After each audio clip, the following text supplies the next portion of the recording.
Miss Cloud and Phoenix both had a bath this morning, so their back end feathers are a little wet. I was pretty quick. I did it as fast as I could with as little water, in the container as possible. That way they don't get soaking wet. I'm getting good at it.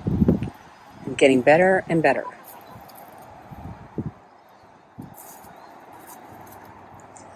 Here are the trees that are knocked down. This is the sumac, and it's starting to bloom. You can see they just look like sticks. See how they just look like sticks around here? But pretty soon they'll have beautiful leaves all over them. And some of these larger ones will come down. I haven't decided which ones, but these in front are their replacements. They'll grow wherever they want, but I'm pulling out the ones I don't want. We have some bulbs coming up. Look how pretty these are. They are gorgeous. I forgot I planted them here until I came out and went, oh. We have, these are natural, and these I planted. Do you believe me? No. I've been digging up all the dandelions and giving them to the chickens. Look at all of them. Lots and lots of dandelions that I would normally be picking and throwing away. Now every day I come over and pick a couple and give to the chickens. So that's pretty cool. Now this plant is dead. Look at that. Not this guy, but this. It's supposed to be a ground cover. Yeah, it did not make it.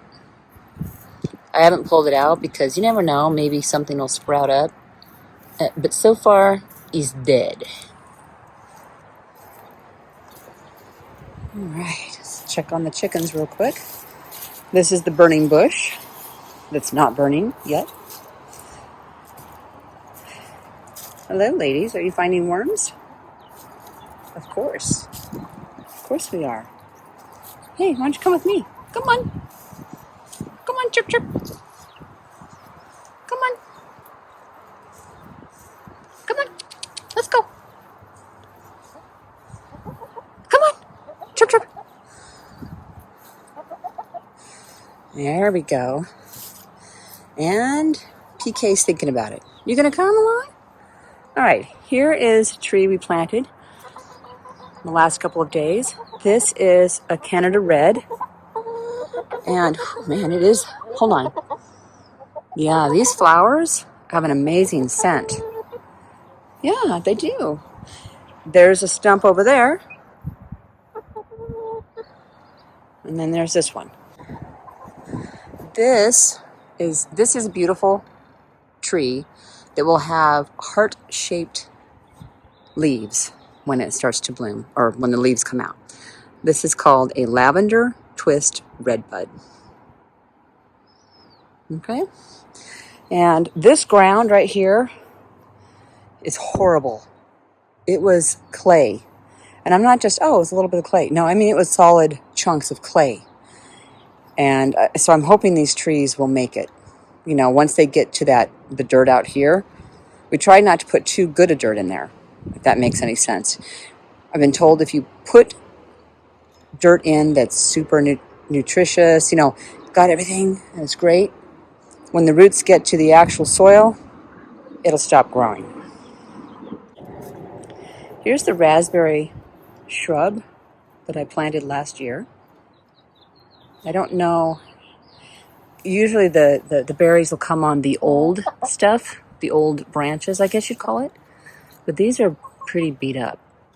And this is a great idea, but it moves all the time. And even though I locked it down with a rope, string, whatever, it's not a strong enough string, let's put it that way.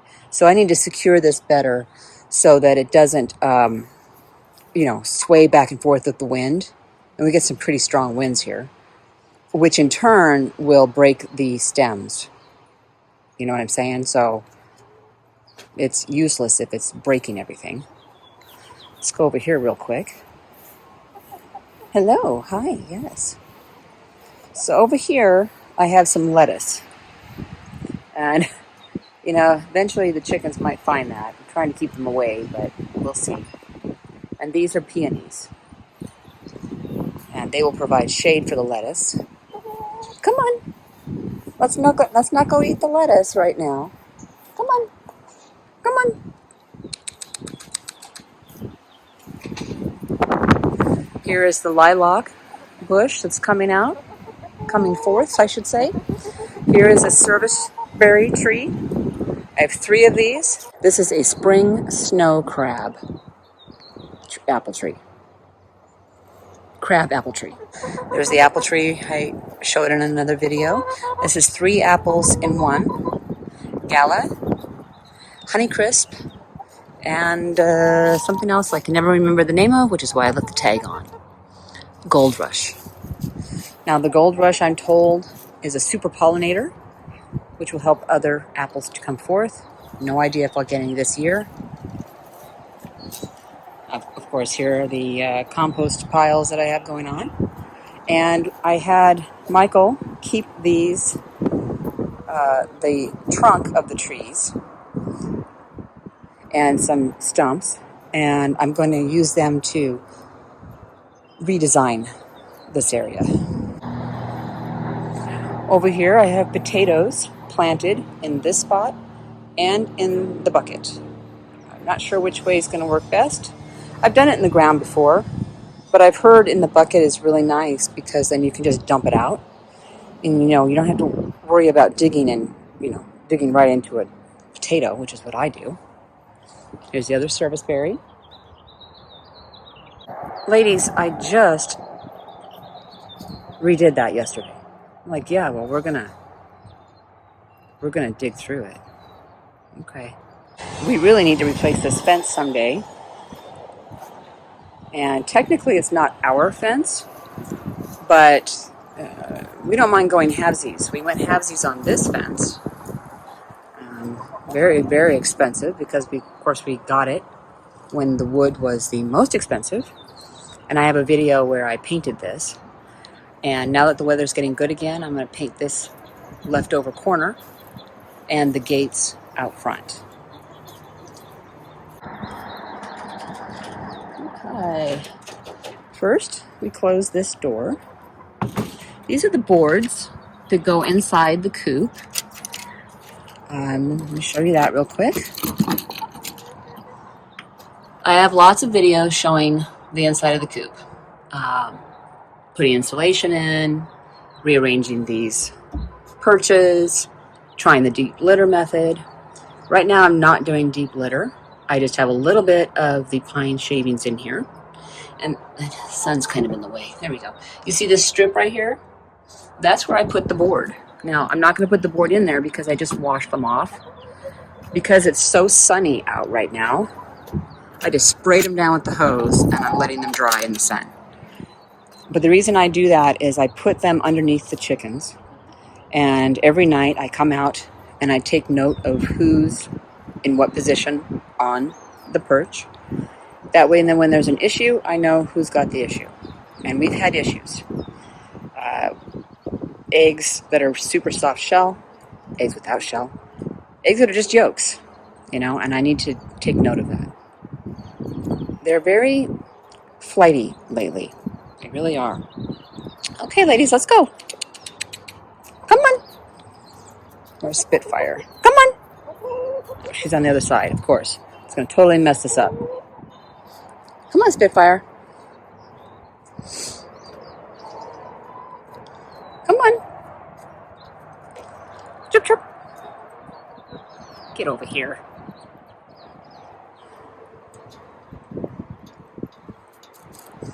See, they know in the evening when I have the scratch, they automatically go in here now. So don't tell me you can't train chickens. You can, to a degree. Come on, chirp, chirp. Now you went the wrong place. Yeah, chirp, chirp. Come on. Come on. I'm gonna trick you. Look in there. Yeah. Look at all that.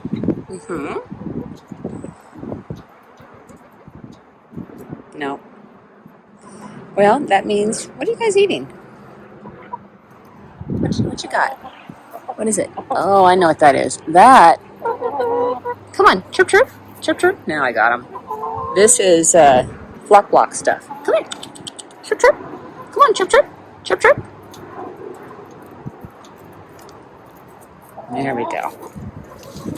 Oh, it's lightweight unless you're just doing it left-handed and you happen to be right-handed. Okay, so I'm going to kick it into place. And then I'm going to put this, I don't put this here all the time, but it is very windy. And that just makes it a little more sturdy. I have, in the winter, come outside to find this thing on its side. We don't want that with the chickens in it. Although it'd probably scare them and I don't know what they would do. Oh, man, the wind. There. All right, they're in there. This time I'm going to make sure this is open. I have closed this to work in here before and forgotten to open it.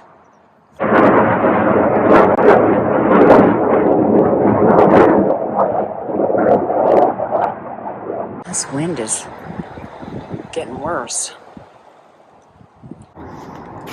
How windy is it, you ask?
Apparently, Trinity decided to take a nap on the little bench. Isn't that cute? It's funny. I guess it's not funny, but they feel very secure in this portable chicken run. You know, they don't know any different. They don't know that, you know, it can easily be picked up and thrown around. I'll often see them out here when they're frightened or unsure, rather than in there, which is far more sturdy. Apparently it's siesta time.